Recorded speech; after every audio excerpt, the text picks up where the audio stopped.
योग और योगा सुनने में एक जैसा लगता है, लेकिन असली में फर्क जमीन आसमान का है। एक संस्कृत शब्द है, एक अंग्रेजी शब्द, लेकिन क्या फर्क सिर्फ इतना है या अंतर है शरीर और आत्मा में भी? अंतर्राष्ट्रीय योग दिवस है आज और हमारी खास पेशकश लगातार जारी है। मकसद यही है कि स्वस्थ जीवन आपका हो और आज की थीम भी यही कहती है, योगा फॉर हेल्दी एजिंग। चलिए अब हम इस सेगमेंट पे बात करेंगे। हमारे साथ मौजूद हैं, हमारे साथ योगाचार्य मनीष सूर्यवंशी जी मौजूद हैं। ये संस्थापक हैं सूर्यवंशम योग के। हमारे साथ पूर्वी हैं, ये योगा एक्सपर्ट हैं। हमारे साथ अशोक भी हैं जो कि योगा ट्रेनर है और हमारी सहयोगी इंदु भी लगातार बनी हुई है। शुरुआत करते हैं, चूंकि अब इस किस तरह से हमने बात की एडवांस योगा को लेकर, सामान्य योगा, लेकिन अब हम बात करते हैं मनीष जी, आज प्रधानमंत्री नरेंद्र मोदी ने भी एक शब्द का जिक्र किया है, महर्षि पतंजलि, और अब बात योगेश्वर कृष्ण की भी हो रही है। क्या फर्क है और कितना समझने की जरूरत है यूथ को? क्या फर्क है इनका?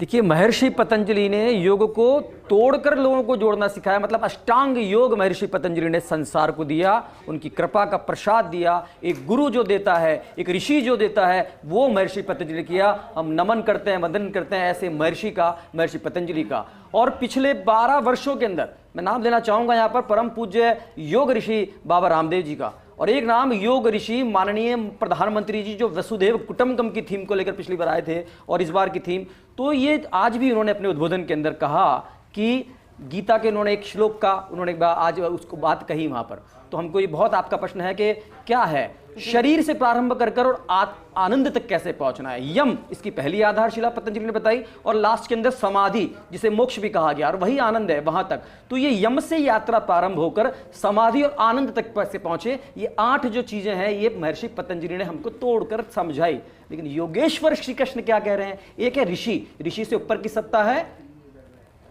योगेश्वर की, उससे ऊपर की है आदि योगी शिव की। यदि योग की बात करें तो इन तीनों को यदि हम समझेंगे तो योग को हम समझ पाएंगे। और मध्यम मार्ग बीच में जो बैठे हैं वो योगेश्वर बैठे हैं। आदि योगी को समझना हो तो पहले कृष्ण को समझना होगा, और कृष्ण से पहले महर्षि को समझना होगा। जैसे कि आप हम पास बैठ रहे हैं तो पहले मैं आपको समझ रहा हूं, फिर ऑडियंस तक पहुंचेंगे और फिर उस थीम तक पहुंचेंगे। तो उसी प्रकार से ये 3 चरण हैं, इन तीनों पर मुझे लगता है हमको बात करना है। और जो कि कहा गया कि एज, जो आज माननीय प्रधानमंत्री जी ने कहा, उनका भाव यही था कि 60 साल की शरीर हो जाए लेकिन उसमें ऊर्जा कौन सी हो, 30 वर्ष की हो। बिल्कुल, ये बात कहीं ना कहीं इसमें आती है। तो ये कब होगा? ये योग से होगा। इसलिए इस बार का कंसंट्रेशन जो है वो कहीं ना कहीं फिजिकल के ऊपर है, कि फिजिकल में एक बार समझें, ऐसी एनर्जी हमारे में आ जाए। और वो हमारे योगाचार्य को दिखाएंगे, सूर्यवंशम योगा के अंदर जो ट्रेनर है हमारे 2 और फाउंडर है, वो आपके सामने करके दिखाएंगे।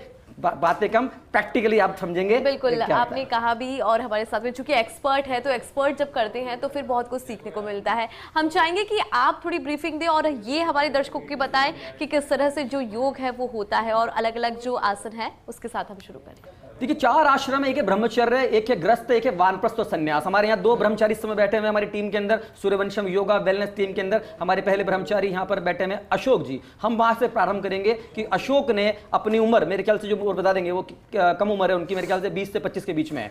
अब आप देखिए कि एक व्यक्ति जब योग के ऊपर समर्पण करता है, एक ब्रह्मचारी करता है, तो क्या घटना घटती है उसको देखिएगा और महसूस कीजिएगा। आप भी ये कर सकते हैं, लेकिन आपको आना होगा योग की शरण में। तो मैं अशोक बेटा को कहूंगा, अशोक बेटा जरा तुम दिखाओ कि क्या है शरीर के ऊपर जब हठ योग पे काम करता है व्यक्ति तो क्या कर सकता है। अशोक,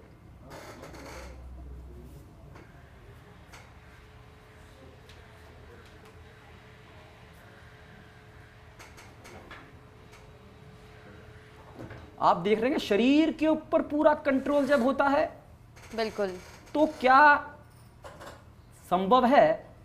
ये अशोक आपको करके दिखा रहे हैं। इससे क्या इम्पैक्ट पड़ता है हमारे शरीर पर? सबसे पहले जैसे कक्षा पहली होती है, सब तो हमको पहले अक्षर ज्ञान सिखाया जाता है जी। तो महर्षि ने जो बताया अष्टांग योग के अंदर यम मतलब सत्य, अहिंसा, अपरिग्रह, आचार्य, जो भी योग के क्षेत्र में यदि जीवन में सत्य नहीं है तो आगे नहीं बढ़ पाएगा। फिर यम के बाद नियम है। व्यक्ति अपने जीवन को जब डिसिप्लिन में लाता है, जब वो भोजन के नियम क्या है, प्रकृति के नियम क्या है, सूर्य के नियम क्या है, करते रहो बेटा आप, चंद्र के नियम क्या है, जब वो समय और नेचर के साथ चलता है उसका भोजन शुद्ध होता है, तो उसके शरीर में क्या परिवर्तन होते हैं आप देख सकते हैं अशोक को देखकर कि अशोक जो कर रहे हैं वो अपने लाइफ स्टाइल को जो सुबह से लेकर रात्रि तक की जो महर्षि पतंजलि ने जो आयुर्वेद में बताई है वो दिनचर्या को अपनाते हैं, और अपनाने के बाद में इतनी बॉडी फ्लेक्सिबल हो जाती है कि व्यक्ति वो कर सकता है जो आम नहीं कर सकता। एक योगी जो कर सकता है वो आम व्यक्ति नहीं कर पाता जो भोगी है। योगी और भोगी में अंतर समझना होगा, तो अशोक ने आपको बताया। अशोक कुछ और चल के बताएंगे, देखिए काफी ज्यादा फ्लेक्सिबल है ये। एक और अशोक चल करके बताएंगे। ये चल रहे हैं अशोक, देखिए आप, ये योग की शक्ति है। वाओ, कंट्रोल जब पूरी बॉडी पे आ जाता है तो योग में जो एंड फेस पे बिल्कुल भी स्ट्रेस नहीं है, स्माइल जो है। हाँ, तो जो आसन पे पहुंचते हैं ना, तीसरा यम नियम आसन, तो ये आसन आप देख लीजिए। ऐसा लग नहीं रहा कि ये कोई शरीर है, ऐसा लग रहा है कि कोई गेंद है, कोई रबड़ है जो बस जैसे खींच रहे हैं वैसे खींच रहा है। अब देखिए, ऐसे तो डॉक्टर इलाज जानता है, टीचर शिक्षा देना जानता है, लेकिन ये कैसे संभव होता है वो आप बता दीजिए, क्योंकि वाकई ये असंभव प्रतीत हो रहा है। मनीष जी बताइएगा, इसकी ताकत क्या है वो भी आप देखिए। ये आप जानना चाहते हैं तो समय तो 10 मिनट का है, लेकिन जानना चाहते हैं तो आप जरूर इसमें मैं बताता हूँ कि ताकत ये है जो मैंने आपको बताया कि भगवान गीता में कह रहे हैं करके अपनी सभी इंद्रियों को बस में कर। तो सबसे पहले इंद्रियां जो होती है हमारी 5 ज्ञान इंद्रियां और 5 कर्म इंद्रियां हैं जी। पांचों ज्ञान इंद्रियों से गुरु के पास जाओ, आचार्य के पास जाओ। आजकल केवल यूट्यूब के भरोसे मत रहो, शिक्षा लो किसी दीक्षित से, उसके ऊपर। ये अधूरा ज्ञान आपको कभी कभी डिस्टर्ब कर देता है करते करते। तो परंपरा के अनुसार आप जब अपने टीचर के पास जाते हो, जैसे सूर्यवंशम के अंदर, हम सूर्यवंशम के अंदर में गुरु शिष्य परंपरा पे कार्य कर रहे हैं। परम पूज्य गीता मनीषी ज्ञानानंद जी महाराज के जो निर्देश है उसके ऊपर हम लोग कार्य कर रहे हैं। तो उसी आधार के ऊपर शरीर पे पहले काम करना होता है। तो आपने देखा, तो पहली बात तो ये समझिए आप कि आचार्य जो हो और संतों, उन्हीं के साथ में जाओ। अधूरा कई बार काम करने वालों के साथ चल जाओगे तो वो तुमको डिसअलाइनमेंट और कर देगा अलाइनमेंट की जगह। तो सबसे महत्वपूर्ण बात है। तो जब दिनचर्या नियमित होती है, सुबह 3 बजे ब्रह्म मुहूर्त में उठते हैं अशोक जी, 3 से 4 के बीच में, और रात्रि 10 बजे सो जाते हैं। भोजन जो लेते हैं वो 2 टाइम लेते हैं, सात्विक लेते हैं, घर का बना हुआ लेते हैं, बाहर का नहीं लेते हैं।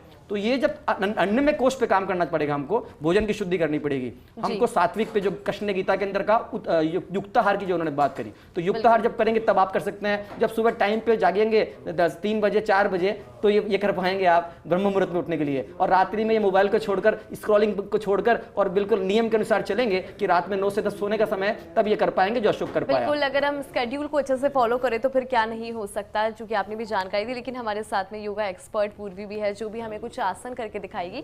गुरु जी आप बताएं कि किस तरह से यहाँ पे वो आसन कर रही है और उसकी ब्रीफिंग आप। अब हमारे सूर्यवंशम योगा केंद्र की जो को फाउंडर है पूर्वी जी, पिछले 9 वर्षों से उन्होंने ये कार्य प्रारंभ किया। और 9 वर्ष जब उनकी उम्र थी, आज वो 21 साल की हैं, तो लगातार वो करती रही प्रयास। और उन्होंने योगाभ्यास पे, प्राणायाम पे, ध्यान योग पे, नाम लेना चाहूंगा ब्रह्मा कुमारी इसका, वहां से भी उन्होंने बहुत कुछ सीखा। नाम ले जो पतंजलि का, वहां से भी उन्होंने बहुत कुछ सीखा। और अभी हरिद्वार गायत्री पीठ से यहाँ पर आई हैं, वहां पर योग में और आयुर्वेद में बीएससी कर रही हैं। तो अब मैं समय का मैं कहूँगा पूर्वी जी आपको प्राणायाम कराएंगी, क्योंकि अभी आपने योगाभ्यास मतलब शरीर का काम देखा। शरीर के ऊपर है मन, प्राणायाम उसके लिए होता है। तो प्राणायाम पूर्वी जी आपको करके बताएंगी। 2 तरह के प्राणायाम, समय की मर्यादा है, 2 तरह के प्राणायाम वो कर रही हैं, आप देख सकते हैं। पूर्वी जी के पोस्टर को देख सकते हैं। पूर्वी जी के कब करना है, कब एक्सेल करना है, हम भी करना चाहेंगे, दर्शक भी। तो आप हम लगातार बताइए भी तो कैसे कर रहे हैं। पूर्वी अभी कपाल कौन से कर रहे हैं पूर्वी? कपाल भाती देख रहे हैं आप। ये कपाल भाती से स्टार्ट करा है, देख लीजिए आप। पद्मासन इन्होंने लगा रखा है और इनकी ज्ञान की मुद्राएं, मैं चाहूंगा हमारे इनको फोकस करें इनके आसन के ऊपर। इनके पांव दिखाइए, ये पद्मासन के अंदर बैठी हुई है, इस समय पद्मासन के अंदर हैं। और मुद्रा इनकी ज्ञान मुद्रा है, क्योंकि योग का प्रारंभ होता है पहले आसन से। तो जो लगा सकते हो पद्मासन, जो नहीं अभ्यास है वो वज्रासन, और नहीं तो सुखासन तो ठाकुर जी ने सबको दिया ही है, अपने आप सीख जाता है बच्चा। तो 3 चीज आसन के अंदर हैं। पहला है सुखासन, उससे ऊपर की स्थिति वज्रासन, और जो नियमित अभ्यास करते हैं वो पद्मासन, जो तुमको कमल पुष्प की तरह बना दे। सारी देवी देवता इसी में बैठते हैं। तो जब आसन करें तो पद्मासन हो हमारा, और मुद्रा जब हो, जब ज्ञान मुद्रा हो। अब पूर्वी कपाल भाती कर रही हैं, और आप देख रहे हैं नाभि से पूरा का पूरा ये जो है सांस को केवल छोड़ने पर ध्यान है। नाभि को देखें आप इनकी गौर से, केवल छोड़ने पर, देने पर ध्यान नहीं। देवता का क्या काम होता है? देना। तो ये दे रही हैं मुस्कुराते हुए, सहज रहते हुए, सरलता से। दोनों आचार्य को देख लीजिए आप। ये नाभि, हमारा नाभि जो है ये शक्ति केंद्र कहलाता है। पूरा नर्वस सिस्टम हमारा नाभि जुड़ा होता है। जब आप इस तरह से स्टॉक करते हो तो देने पर काम है आपका। तो क्या होता है, आपकी पूरी बॉडी का पूरा नर्वस सिस्टम जो है वो एनर्जेटिक होता है, उसमें प्राण वायु आती है, और वो आपकी कपाल भांति, आपका जो कपाल है, कपाल मतलब गर्दन से ऊपर का हिस्सा, इसको भांति, भांति मतलब माजना, तो ये मास देता है उसको। मतलब आपने शरीर को तो स्नान करा लिया, लेकिन पिछले समय 24 घंटों में किसी ने कुछ कह दिया आपको, किसी ने गुस्सा कर दिया, किसी ने चुगली कर दी, किसी ने ईर्ष्या कर दी, किसी ने कुछ कोई भी नेगेटिव चीज आपके जीवन में यदि आई है, तो नियमित जब ये सुबह आप करेंगे तो ये आपके